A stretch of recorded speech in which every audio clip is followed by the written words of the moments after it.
The Megger MFT-X1 is an amazing tester, notably because it's just packed full of so many features. One of the things that I really love about this is the ability that you can update the software from the comfort of your own home. So you haven't got to send it back to Megger, and you don't have to buy a new one when the software becomes out of date. So what I'm going to do is I'm going to show you exactly how to do it. So for this you're going to need a few simple tools. Crosshead screwdriver, you need a micro SD card which is completely empty, as in completely white, and it has to be a minimum of 4 GB recommended and up to a maximum of 32. And if your computer or laptop doesn't have a port for it, you will need some kind of adapter for the SD card.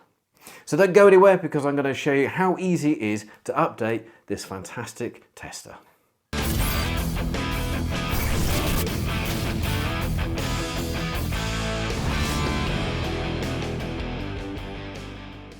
If you signed up to Megger, then you would have had an email from them telling you about the software updates. So all you have to do is either go straight to that email, which would look something like this, and it will tell you exactly what the updates consist of. So literally just hit the download file button on there and it brings up this screen. If you haven't had an email from them, all you need to do is open up a blank page, type in megger.com. It brings up their home page, go to the search, which I find is the easiest way to get to this page. Type in MFT-X1. It is case sensitive.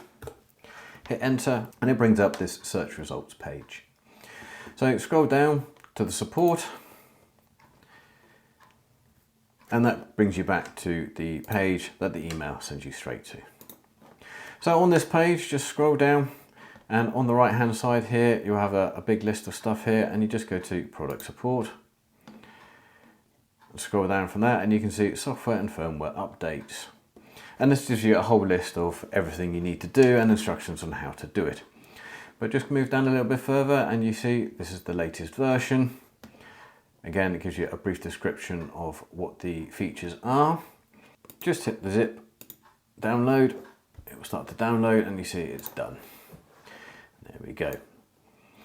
If you haven't already, now's the time to plug your micro SD card into your computer.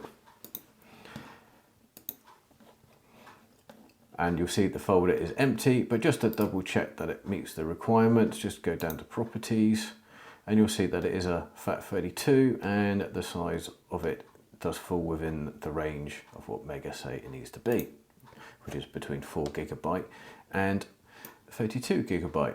So all you need to do is simply drag and copy the folder into the other box.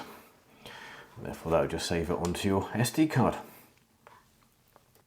So the next job for me to do now is to take the tester, and we just need to take the batteries out of it and then take the cover off. So now we've got the software on the SD card, we take the battery out. And you can see the inside, so we just now need to undo that screw. And that bit will just drop out. And you can see you've got all your fuses and a couple of spares in there as well. And obviously there's a little safety tag on there, so this won't go anywhere, especially for you to lose it. Now then, we just find the SD slot, which you can see is just down in there. There's the slot just there. So take your card, slide it in. It's a little bit fiddly, I have to admit, especially when you've got fat thumbs and fingers like what I've got. And also you need to make sure you get it the correct way around.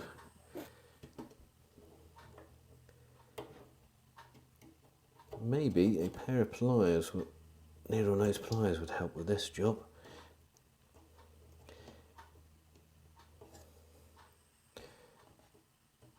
No, that's obviously the wrong way up. So if you do get into that situation, you can't get it out, one thing that is really good for this is you could just use one of your tools. There we go, that's nice and easy.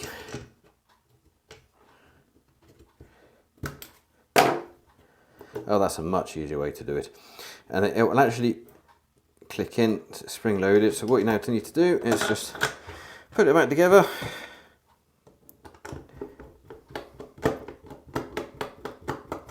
Put the battery back in, turn it over, and you can turn this on to any point. It doesn't matter which direction you do it or what it is, and you see straight away the update screen comes up.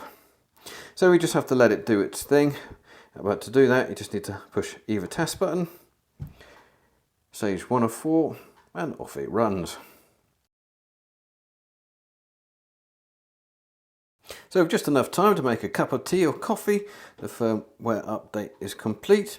So all we need to do is exactly what it says on the screen, switch it off, and remove the SD card from the rear again. If you don't do this, or you forget to do this, what will happen is that the next time you turn the machine on, it will run the update again. So you do really need to make sure that you remove the card. So yeah, using the clips from the tool bag, it really does make that a lot easier getting the SD card in and out. So yeah, let's put it back together again.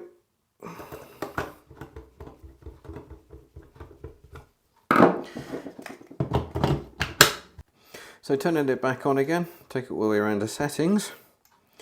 We can just double check what's going on with it. It's on general, just scroll all the way around to instrument, and you can see we've got the updated version up to 8.0.0, which is what we've just installed. So that's it. It really is that easy to update the software in your Megger tester. And one of the updates on this is to allow this machine to use the new battery system that they've designed. So instead of having to have the rechargeable one, they brought out this battery pack where you can just put AA batteries in. And I'll put a link to that in the description box below. Please don't forget to like and subscribe. And until next time, thank you for watching.